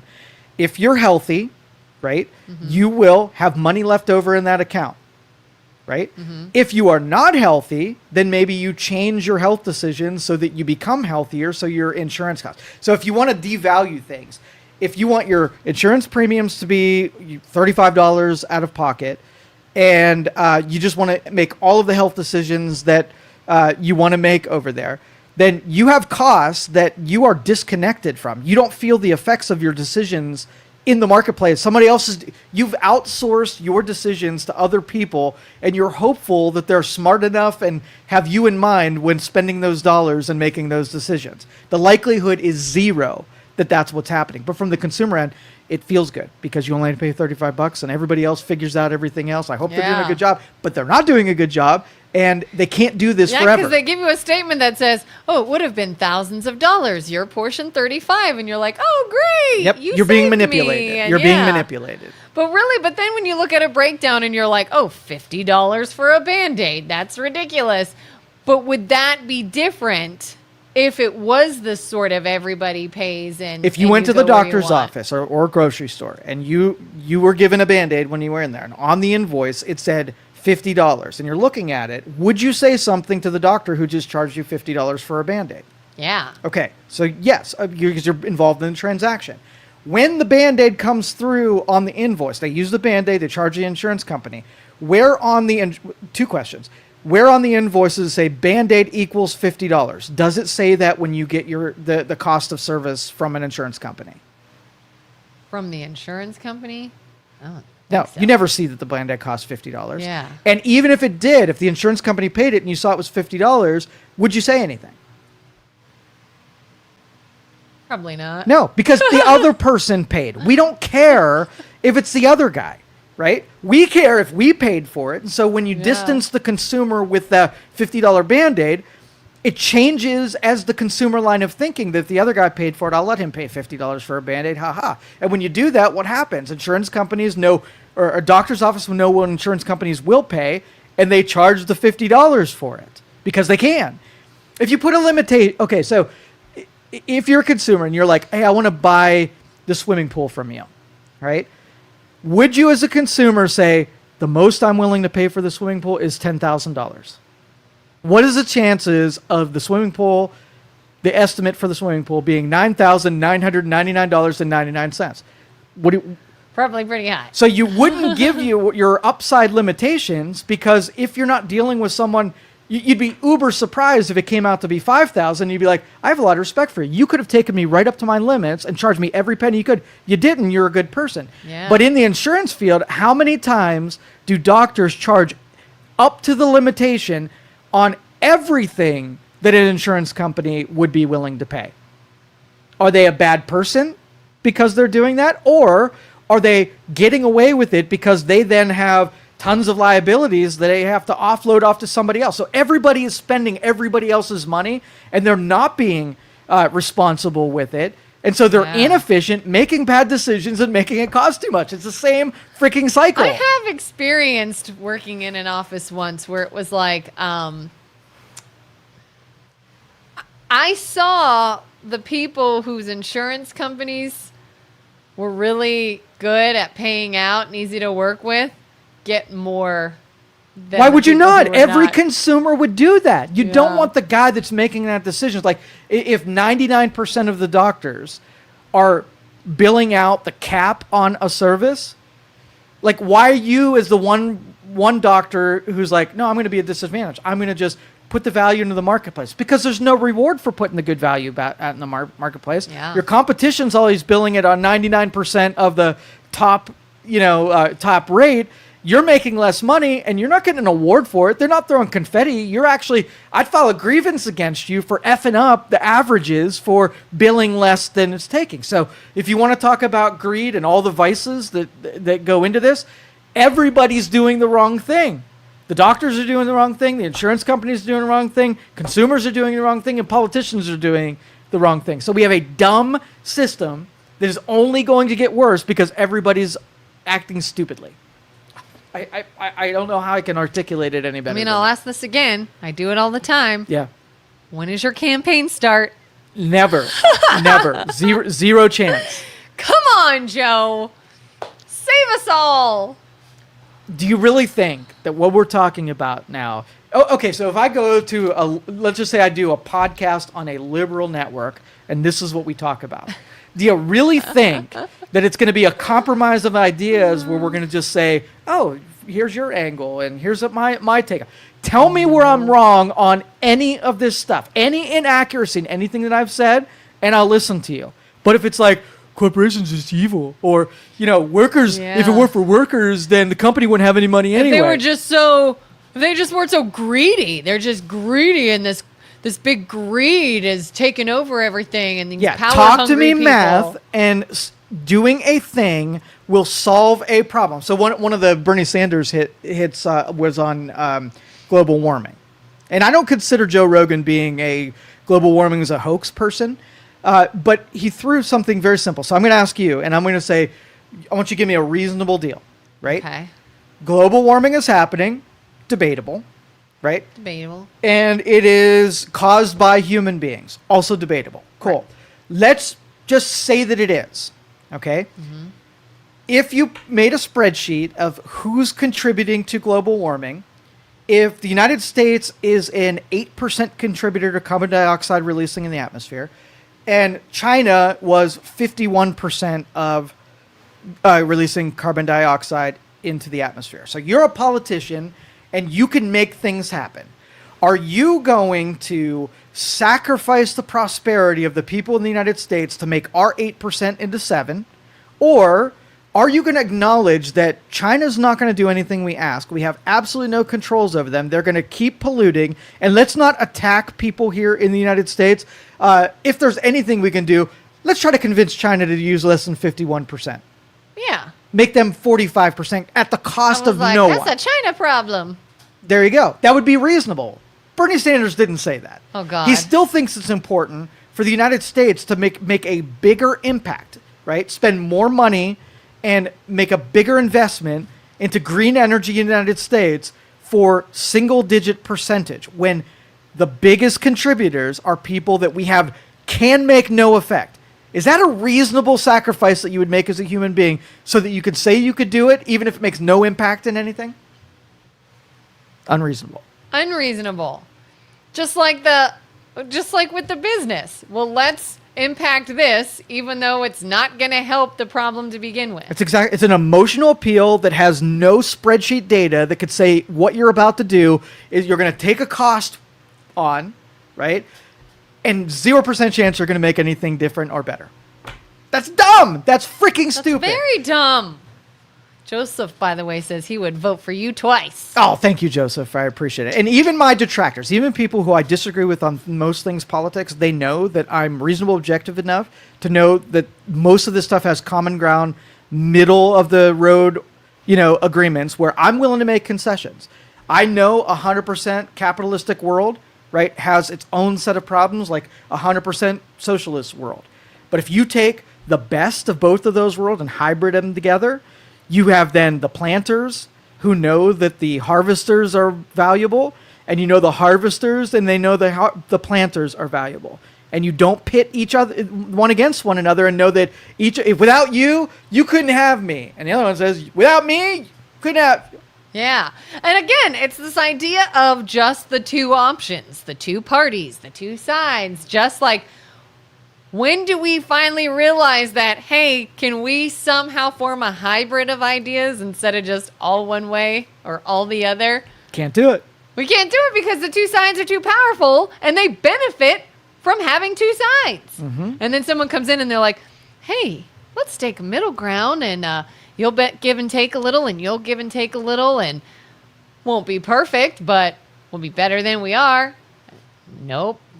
That's when the greed and everything comes in. It's, yeah. No. Then I lose some of my power and I have to recede a little bit. And it's like. So I would have loved to have that interview with Bernie. And I would have probably spent a majority of the time not on any kind of issues because it would have just turned into the same conversation that everybody's had a million times and there would be an impasse. Mm-hmm. It would be almost all philosophy.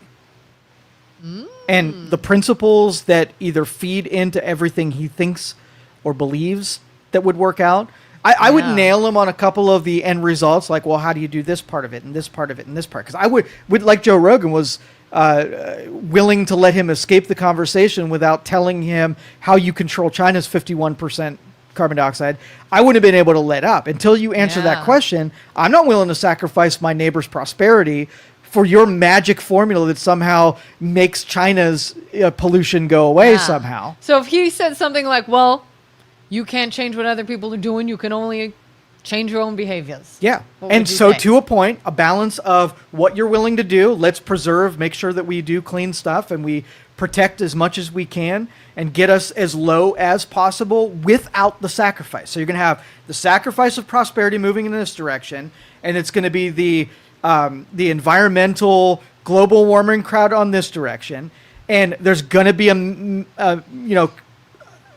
meeting in the middle somewhere along the road, and that's where we're going to live. We're going to keep making it healthier and more environmentally conscious, and we're going to preserve jobs in our industries and our economy right there in the middle. That's really the most reasonable part of it.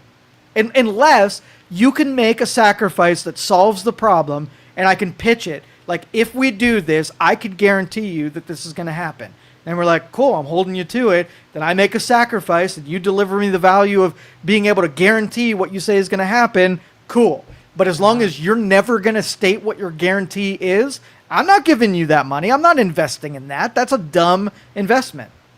Make it better, right? Make it better. Yeah. So here, okay, so Bernie Sanders said, okay, we are going to cap carbon dioxide pollution in the United States. Every factory has to be at 0%, right? Okay. And the reason I'm doing this is because we have weather, we have hurricanes, we have rain, we have heat. All of it is off the charts getting too aggressive. I'm going to say, cool. So we're going to put the caps on all of our industry. Can you guarantee that then we will not have storms that are above baseline averages? Well, no, I can't guarantee that anything can happen, right? Yeah. And so if you can't get people perpetually to invest in something where you can constantly move the goalposts, but you're asking a sacrifice from people who are not you. Sure, if you want to do it, cool. You go sacrifice your shit. You turn in your private jet and you don't have 6 houses and you turn off the air conditioner. Awesome. You're living your principles. Yeah. All right. That's fine. But you're asking me to do it. I need to have some proof, right, that there's going to have an effect if I'm willing to sacrifice. Perpetuating that sort of victim mindset of, well, we have this and I don't have this, and so you've got to do this, and it's like, but that's not even the problem. Yeah. But you notice all of the sacrifice is always the other guy. It's Right. always the other guy. Yeah. It's never you. It's going to be the other guy. Yeah, we're They're not going to pay for it. Bernie's not going to say, do like, it. we're not going to hold rallies anymore because when we hold rallies, we're making the park a disaster. Everybody's littering, so no more rallies. Yeah. Because we're harming the environment. We're trampling the grass, and everybody's... Like, is there a cap on what Bernie Sanders can make as far as his money? Oh, he has some money. He has some money. So, like, at one point then, it's like, well, Bernie, you're getting up there, so should we tell you, hey, buddy, no, you can't get any more money. Not a great prototype for how people should behave if the Yeah. spokesperson can't follow the behaviors they want to, induct other people Yeah. into. So yeah, that's why I said it's bullshit. And again, I like the guy's, sort of like his emotional connection to people and the reasons that he wants to do it. Just don't let him do it because it's failed logic and failed mathematics behind it. But maybe he'll get coupled with a smart person at a certain point. So you can take all of the feel-good philosophies and couple it with the engineering that makes some of them better and more possible. Because if you could just promise me that he won't be able to do the things that don't make sense, he'll throw it in the court of people who are good at getting things done. I might actually be willing to feel the burn. I might. Feel the burn. I might be able to in a good way, not a bad way. No, not feeling the burn in the bad way. What else? I dominated with this with my Bernie Sanders Well, I have a random question. This isn't nearly as intellectual. It's just it was kind of funny It's thing. bubblegummy topic. Yeah. Okay. How do you feel, or maybe you don't care at all, any emotional response to Trump using the F word, dropping the F bomb? That's become a thing, apparently. How do you feel about that? So I've known people who went to his private fundraisers and whatever, and that is his real language. He is a swearer. He does not hold back. He is very vocal about F-bombs and every other vulgarity. So for him, and I even talked to a couple of people after the 2020 election, and they went to a couple fundraisers for him, and he toned back his language usage right, a great deal. So they had him hemmed in with how he expressed himself. So you're seeing real frustrated, Annoyed Trump. That's really who he is. So if you want to see the gloves throw off and know he's about to throw down, the vulgarities are going to be aplenty. And then in the back rooms, he's probably throwing down the F-bombs like it's nobody's business. And do you necessarily think it's a bad thing that came out?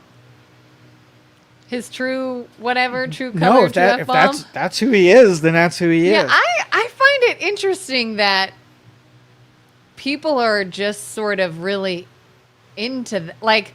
Who is? Oh my God, well, there's memes now, which is kind of funny, but like people are making memes about it, like a swear jar meme and everything. And, sometimes people are like, oh, if you're intelligent, you don't need to use that kind of language kind of thing. And I'm like, So really all there is, Democrats that don't like Trump, they think that Republicans and supporters of Trump thinks he's Jesus. So when you have an event, like literally, we do not think he is Jesus or a good person or ethical or moral at all. He's there because he punches people, right? And he's good from a deal-making standpoint. I tolerate everything else with Trump. If he's effective, I'll put up with all of his foibles to get what I want, which is somebody who's going to punch those people in the mouth and get shit done. And that's it. Yeah. He's not Jesus. So you telling me if you came out and said yesterday that he punched a baby in the face, I would be like, yep, that's Trump. He probably freaking did that. But then you have these people that are like, but you should in a leader. And the leader of our country and the president of the United States, you should want to be proud of them. They should be a respectable person. They should be able to represent us in a certain way with some decorum and whatever. And you're a bad person if it doesn't bother you enough that he's said things about women or done things to women or done this and that. Here's what I'm going to say. Yeah. If we're going to play the ideals game, let me know when it starts. Okay? Because I'm on board. That's my thing is like, I'm not saying that it doesn't matter how the leader of our country treats women. I'm not saying it doesn't matter that he might come off a certain way. Like, sure, if we could have a very respectable person who is just the epitome of integrity and tact and whatever it is, obviously that would be beneficial. But we're not there. You show me where that is, and I'll vote for them. Yes. And so if that does not exist, then it's okay. Well, then let's look at some other things they can do. Is that straw man, by the way? You concoct something that doesn't exist and argue it as if it does, and then you base your argument on something that is fictitious. Yeah. Oh, yeah. All the time I hear people say, well, Trump, I love when they release like things he said about like pageant girls and look at this disgusting guy objectifying young girls. I want to be like, I'm sorry.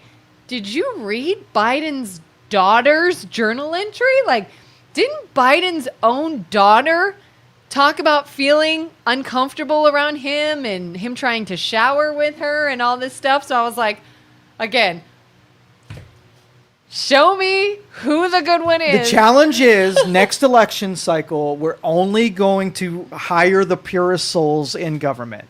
When everybody does that, then they have a chance to yap that everybody should be at a pure level, having, not made mistakes and not been vulgar and not had moments of whatever. But until then, they're all deplorable people. They're all terrible people. And so when they do terrible things, I'm not surprised. That's why I want to limit them, because they're terrible people. Yeah, and that's why, like, anybody that is making sort of that name-calling or emotional appeal with me when it comes to anything political is automatically out for me. Like, you could probably say, oh, Bernie, you seem like a nice guy, but your idea sucks. You're way off base. Yeah. That doesn't mathematically work out. You're not a terrible person, but you're not right for this position. That's exactly right. Yes. And anybody who could be like, oh, you know what?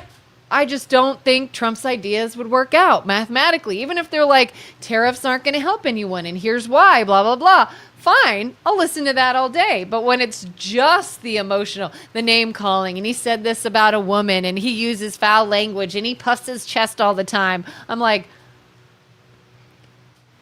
don't you see? Like, that's not... If that's what you're going off of, if that's what you're basing this off of, I don't even understand how we then even get to the whole, okay, well, find me someone virtuous and has the good ideas. Here's a hypothetical.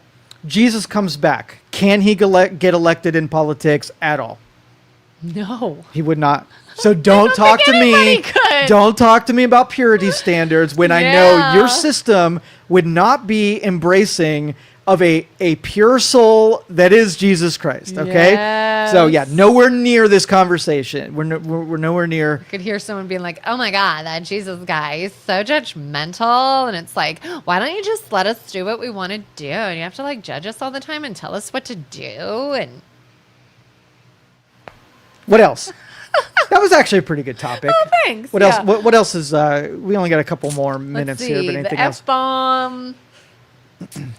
We talked about RFK and the whole pre-authorization thing. What was another thing I recently saw a bunch of hubbub about? Do you see Rachel Zegler's going to be playing the main character in The Sound of Music? No. Theatrical. Like this is dumb on top of dumb. Like Really? Yes. I did not see that. Yeah. It's crazy to me because if you have a person that is so terrible in the entertainment industry, when they do something stupid like she did with Snow White, for those of you who don't know, she badmouthed the story of Snow White, and they actually absolutely ruined it because of changing the story based on her opinions. And she spoke out about her political beliefs, sure. so that divided people. Totally destroyed something. Could have made a lot of money, but they did dumb things. You would think that after that reveal, that everybody like, I'm not hiring that chick. I'm going to hire her. She's going to go in front of a camera and say, yeah, these white people are stupid and the storyline's stupid and everybody's a racist and you shouldn't come see this theatrical presentation. Not going with that chick. Yeah. Never hiring her to do it. Well, the extreme that agrees with her will. I don't know if that's enough of a population to maybe support, maybe it's a safer thing. The theater people might go see it, but you just don't expect when there's thousands of artists, thousands of thespians that to choose from, and you pick the one that's going to give you some headlines for sure, right? But is a terrible person and a terrible brand ambassador. Like, blows my mind. I've seen a couple trailers recently. Are there any movies coming out that you are like, ooh, I might have to see that? Anything? Movies I'm really sour on seeing any kind of movie. They are just not for me. There's one I am kind of interested in, but it's a scary... Can I make fun of you for it? Go ahead. It's a scary movie. Go ahead. What have is you it? seen the trailer for it's Weapon or Weapons or so the biggest reason I'm interested is it's got what's her face? The blonde from Ozark. You know who I'm talking about? I can't think of her name. She's in it. So that I think kind of perked up my, because I think she's kind of cool. I like her. Yeah, but she's so vulgar. You're a bad person if you can listen to she's vulgar in Ozark. I don't know if she's vulgar in real life. Well, Trump is only vulgar in front of CNN. Yeah, no. You can be vulgar, but make some entertainment. All right, go ahead. Sorry, I didn't mean to traverse back to that. But yeah, so she's in it. So that kind of piqued my interest. It's a scary movie. I don't know a whole lot about it, except I guess the premise is she's a school teacher. And one day, all of her students, and only her students, are gone. No other classrooms. They're all missing. All of them. Parents are outraged. What the heck is going on? All this stuff. And so in the trailer, everybody in town's trying to figure out what happened while also showing images that it's maybe something demonic or ghostly, scary related. And so now I'm like, I kind of want to see it. Okay. Yeah. And I kind of want to see, it's not new. It's been out. But the movie Sinners with Michael B. Jordan, have you seen that? I feel like I'm like getting back on this scary movie kick again. Okay. And my problem is, I don't want to ruin my mental health.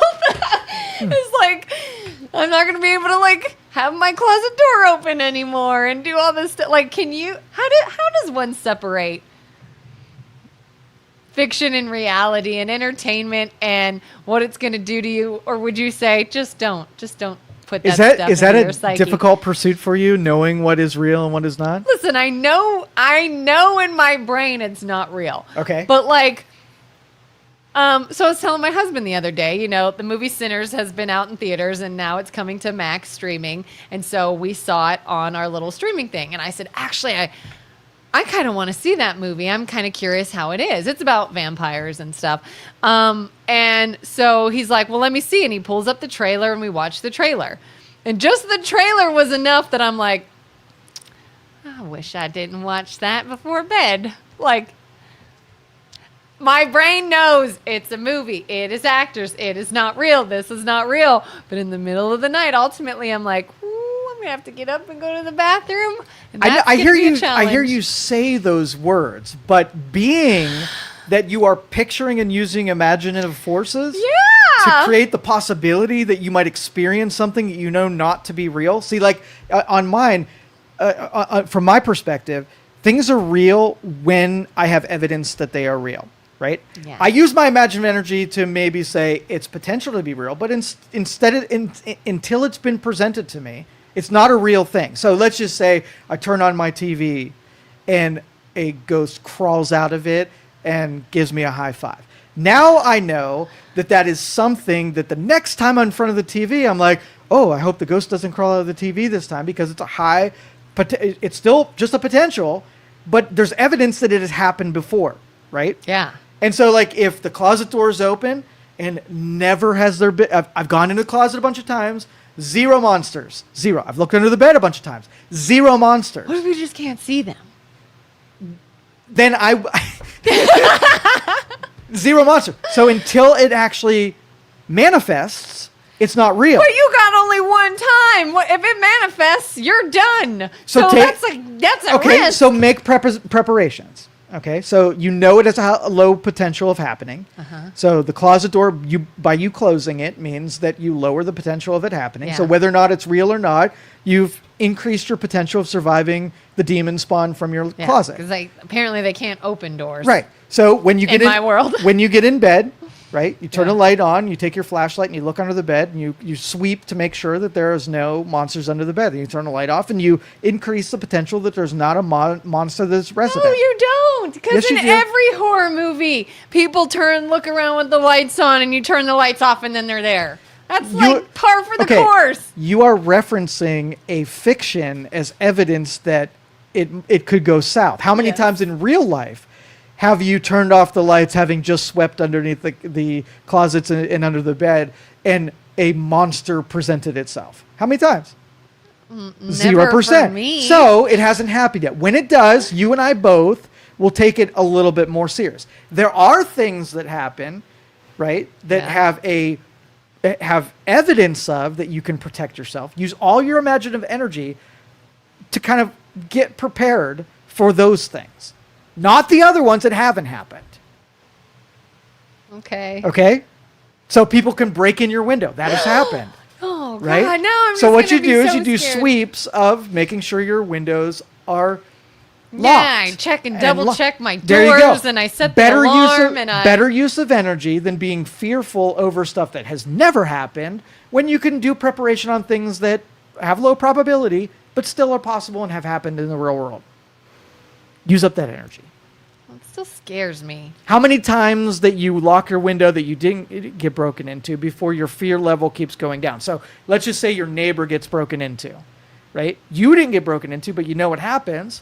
And how many times after, viciously checking all of your locks and doors, like your 5th time, your 7th time, your 100th time, that it doesn't happen, that you've lowered your anxieties about you being broken into until the next evidence position, like another I could say how many times have I watched a scary movie and the scary thing in that movie has never been in my bedroom at night. Yeah, but those those little nudges on things you can do and control, do all of those things for a period of time until your anxieties levels go down.